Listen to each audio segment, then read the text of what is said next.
Hello everyone, আসসালামু আলাইকুম। কেমন আছেন সবাই? আশা করি সবাই অনেক অনেক ভালো আছেন। আজকে সারাদিন আমি কী করলাম সেটাই আজকে সবার সাথে শেয়ার করব।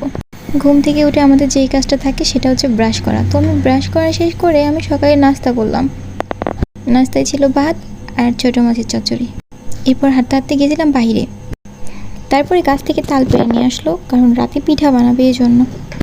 এরপর আমি বাসায় আসলাম। বাসায় আসার পরে পেয়ারা গাছ থেকে পেয়ারা পেড়ে বসে বসে একা একা খাইলাম। খাওয়ার পরে দুপুরে বাসায় এসে ভাত নিয়েছিলাম, আলু ভাজি, ছোটো মাছের চচ্চড়ি আর মাছ ভাতা ছিল।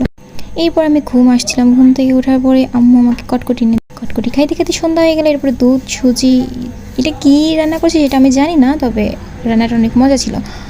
এরপর বানাচ্ছি আমাদের সবার পরিচিত পিঠা, সেটা হচ্ছে তালের পিঠা। তালের সিজনে তাল খাবো না তা কখনো হয়? তালের পিঠা হয়ে যাওয়ার পরে আম্মু বানাচ্ছে তেল পিঠা। তেল পিঠা হয়ে গেলে আমি রাতে আর ভাত খাই না, আমি এগুলো খেয়ে ঘুমাই গেছিলাম। আর হ্যাঁ, এটা ছিল তালের পায়েস আর তালের পিঠা।